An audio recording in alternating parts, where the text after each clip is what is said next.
Hello, lovely viewers. Welcome again to my YouTube channel, The Reader Pallavi, and this is Pallavi. आप मुझे एक चीज़ बताओ कि हमें क्या लगता है, हमेशा लाइफ में लगता है ना कि सबसे ज़्यादा स्ट्रेंथ हम तब दिखा सकते हैं जब हम किसी बैटल में लड़ाई कर रहे हो, या हम अपना स्ट्रेंथ तब दिखा सकते हैं जब हम किसी को डोमिनेट कर रहे हो एंड हम कोई डिबेट जीत चुके हों, या हम किसी भी सिचुएशन में सामने वाले को रिप्लाई करने का मौका नहीं दिया हो हमने जब।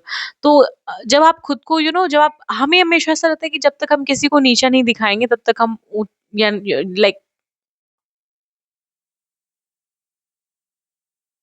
hello lovely viewers, so welcome again to my YouTube channel, The Reader Pallavi, and this is Pallavi. So हमें अपने लाइफ में हमेशा ऐसा लगता है कि हम पावरफुल तब बन सकते हैं या हम खुद को पावरफुल तब दिखा सकते हैं जब तक हमने कोई लाइफ में बैटल्स ना लड़ी हो, ठीक है।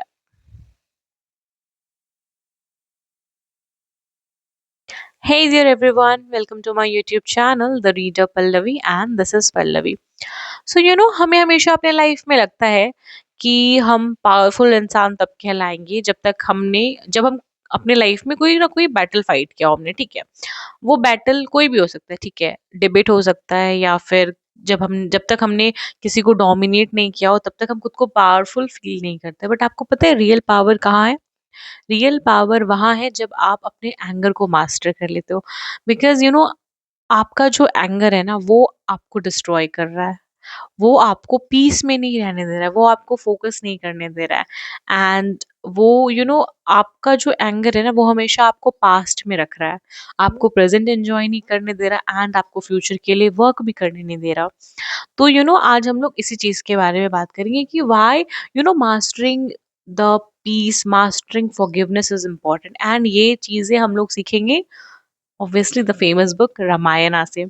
रामायणा एक बहुत ही फेमस बुक है, एंड मुझे नहीं लगता कि किसी ने भी इसके बारे में, ऐसा कोई होगा जिसने इसके बारे में नहीं सुना होगा।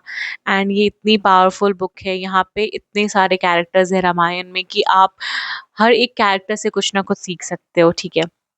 तो आज हम लोग रामायण की ही हेल्प लेंगे ताकि वो हमें सिखा सके कि फॉरगिवनेस क्यों, कब और कब नहीं इम्पोर्टेंट है, ठीक है। तो आज हम लोग ना सबसे पहले एक स्टोरी से जानेंगे। देखो, रामायण में जैसे मैंने बोला कि बहुत सारे सारे पावरफुल कैरेक्टर्स ही हैं एंड सबसे हमें कुछ ना कुछ सीखने को मिला है। बट एक कैरेक्टर उसमें ऐसा भी है, विभीषण। यस, विभीषण, जो कि रावण, जो कि आपका डेमन किंग था, उसका भाई था। एंड विभीषण को विभीषण लाइक एक बहुत ही सिंपल इंसान थे, ठीक है। लाइक अगर आप रावण और विभीषण का कंपैरिजन करो तो विभीषण, लाइक रावण पूरा ऑब्सेस्ड पावर से, लाइक वो अपने आगे किसी को कुछ समझता ही नहीं था, एंड वो खुद को ही गॉड कंसिडर करता था, ठीक है। But Vibhishan on the other hand, वो लाइक वो डीपली स्पिरिचुअल थे, एंड वो सही गलत में बिलीव करते थे। एंड जब रावण ने रिफ्यूज कर दिया था कि वो सीता को नहीं जाने देंगे, जब सीता का उन्होंने रावण ने जब किडनैप करके वो सीता को लेके आए थे, तो विभीषण ने काफी रिक्वेस्ट किया था कि आप छोड़ दो, अदरवाइज श्री राम आएंगे, फिर वॉर होगा। उन्होंने हर चीज के लिए वॉर्न किया रावण को। बट अल्टीमेटली रावण तो प्राइड में, प्राइड नहीं कह सकते आप, घमंड कह सकते हैं कि उस चीज में था। एंड उसने फिर क्या किया, ह्यूमिलेट किया विभीषण को बहुत गंदे तरीके से, और उसको बैनिश कर दिया लंका से।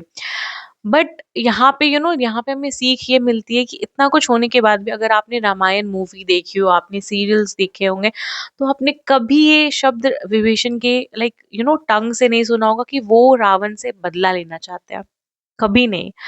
वहां पे उन्होंने अपने भाई से बदला नहीं लिया, वो उन्होंने फॉरगिवनेस चुना, ठीक है। एंड उनसे ये चीज हमने सीखा कि फॉरगिवनेस वीकनेस नहीं है, forgiveness is not about weakness. And फिर उन्होंने सोचा कि चलो ठीक है, अब सही और गलत का साथ में वो, मैंने बताया ना विभीषण वो हमेशा ऐसे थे जो सही और गलत का साथ, हमेशा वो सोचते थे कि सही क्या है गलत क्या है। तो फिर तब उन्होंने जाकर के श्री राम से वो मिले, एंड फिर उन्होंने श्री राम का साथ दिया। श्री राम का साथ उन्होंने इसलिए दिया क्योंकि वो सही थे, ना कि इसलिए दिया क्योंकि उसको रिवेंज चाहिए था अपने भाई से। ऐसा आपने कहीं भी नहीं पढ़ा होगा कि विभीषण को रिवेंज चाहिए था अपने भाई से, ठीक है। एंड आपको पता है ये एक्ट ऑफ फॉरगिवनेस जो होता है ना, ये आपके लिए एक फ्यूचर का डोर भी ओपन करता है, जैसे कि विभीषण के लिए ओपन किया था। लाइक वो रावण के बाद नेक्स्ट रूलर जो लंका के बने वो विभीषण ही थे, ठीक है। अब हम जानते हैं कि हमें फॉरगिवनेस क्यों प्रैक्टिस करनी चाहिए। हमें फॉरगिवनेस इसलिए प्रैक्टिस करनी चाहिए बिकॉज जब आप क्षमा करने की शक्ति रखते हो ना, तो आप आप शक्तिशाली इंसान बनते हो, आप एक स्ट्रॉन्गर पर्सन बनते हो। एंड कैसे बनते हो, लेट्स जस्ट डिस्कस दैट। तो सबसे पहली चीज तो, आप जब फॉरगिवनेस प्रैक्टिस करते हो ना, तो ये आपको जो मेंटल पॉइजन है ना उससे बाहर निकालता है, ठीक है।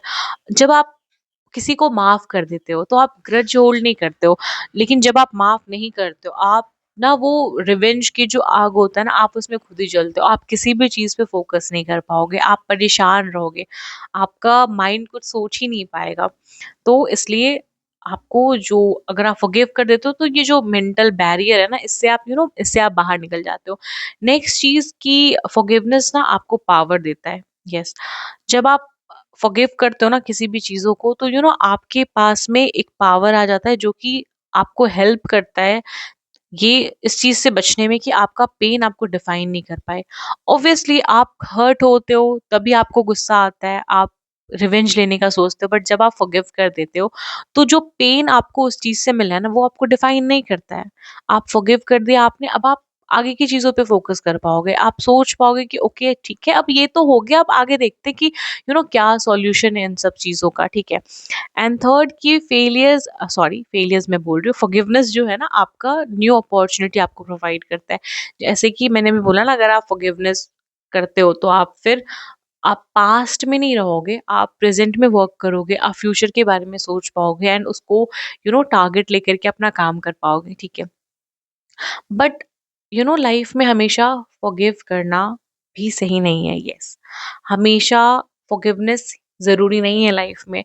आपको ये चीजें पता होनी चाहिए कि आपको फॉरगिवनेस कब दिखाना है और आपको फॉरगिवनेस कब नहीं दिखाना है, आपको कब माफ करना है, आपको कब माफ नहीं करना है।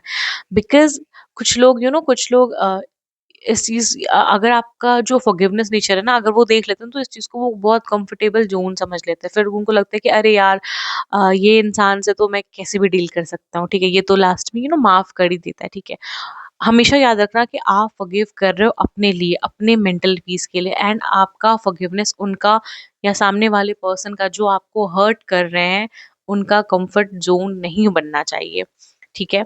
ये चीज हमेशा याद रखना, आप फॉरगिव करो लोगों को, ठीक है, बट आप बाउंड्रीज भी सेट करो कि अच्छा ठीक है, मैंने तुम पे ट्रस्ट किया या फिर तुमने मेरे साथ ये गलत किया, ठीक है, बट मैं तुमको आगे से अलाउ नहीं करूंगा कि तुम मेरे साथ ऐसा करो। आप किसी भी पर्सन को अलाउ मत करो कि नेक्स्ट टाइम से कि वो जो बाउंड्री उसने पहले क्रॉस किया, वो दोबारा कभी सोच भी सके वो क्रॉस करने की। तो यहाँ पे फॉरगिव नहीं करना है, ठीक है। तो ये बहुत जरूरी है कि आप जानो कि आपको कब माफी दिखानी है और कब माफ नहीं करना है।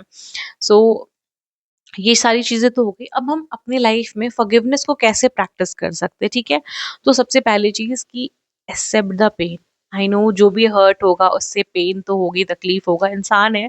तो उस चीज को ना एक्सेप्ट करो। जब आप एक्सेप्ट कर लेते हो ना उस चीजों को, तो आप जो इमोशंस होते हैं ना, जो इमोशनल पेन्स होगा, जो भी इमोशंस आ रहे हैं उस चीज के साथ में, वो आप उस चीज को फेस कर पाते हो। एंड जितना जल्दी आप फेस करोगे, आप उतना जल्दी उस चीज से ओवरकम कर पाओगे। नेक्स्ट चीज की, आप खुद से सवाल करो, ठीक है, कि क्या इस गुस्से को होल्ड करने से ये मेरे को हेल्प कर रहा है लाइफ में आगे बढ़ने में, या ये किसी भी तरीके से मेरे लाइफ में कंट्रीब्यूट कर रहा है मेरे को कुछ भी सही करने के लिए। ये अगर मैं ये गुस्से को अगर मैं होल्ड करके रख रही हूँ अपने लाइफ में, तो ये मुझे किस तरीके से हेल्प कर रहा है। एंड मोस्टली आपको जवाब मिलेगा कि कोई हेल्प नहीं कर रहा। तो ये सोच करके ना फिर आप इसको जाने दो, बिकॉज आपको फिर समझ आएगा कि ये मुझे हेल्प नहीं, ये मुझे हर्ट कर रहा है, ठीक है। तो फिर आप इस चीज को जाने दोगे कि ठीक है, माफ करते हैं, हटाते हैं, छोड़ते हैं इन सब चीजों को। एंड जब आप एंड थर्ड चीज, ये दोनों चीज के बाद ना, let go of the revenge. Revenge का मत सोचो, बिकॉज जब आप रिवेंज का सोचना बंद कर दोगे ना, आप खुद को फिर स्ट्रांग बनाने पे फोकस करोगे। अगर आप रिवेंज का सोचने लगे ना, तो फिर आप खुद को स्ट्रांग नहीं बना पाओगे, ठीक है। तो आप रिवेंज का फोकस मत करो, आप फोकस करो खुद को स्ट्रांग बनाने पे, एंड आप पास्ट में जीना फिर बंद कर दोगे, ठीक है। तो अगर आप जब भी ये चीज फॉरगिवनेस का वाला एटीट्यूड अपने लाइफ में लाते हो ना, तो आप तो सबसे पहले जो पेन और सिचुएशन से आ रहा है आपके लाइफ में, उस चीज से ओवरकम करते हो। एंड इससे प्रूव होता है कि आपके लाइफ में जो भी सिचुएशंस आने वाले हैं या आ चुके हैं, आप उससे ज़्यादा स्ट्रांग हो। ठीक है, तो एट द एंड हमने इस वीडियो में क्या सीखा? हमने विभीषण की स्टोरी जानी, हमें फॉरगिवनेस क्यों करना है, हमें फॉरगिवनेस कैसे करना है ये भी सीखा, एंड हमें फॉरगिवनेस कब नहीं करना है ये भी हमने सीखा।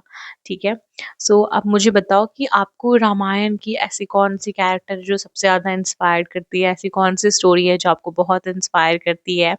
एंड अगर ये वीडियो आपको पसंद आया तो hit the like button, subscribe to my channel and follow for more videos. And अगर आपको मेरे से कनेक्ट होना है तो मैं अपने सोशल मीडिया के सारे लिंक्स आपको डिस्क्रिप्शन में प्रोवाइड कर दूंगी, तो आप उसके थ्रू मुझसे कनेक्ट हो सकते हो। So till then, thank you so much for watching and stay tune for more videos and remember that forgiveness is not a weakness, but it's the strength in the purest form.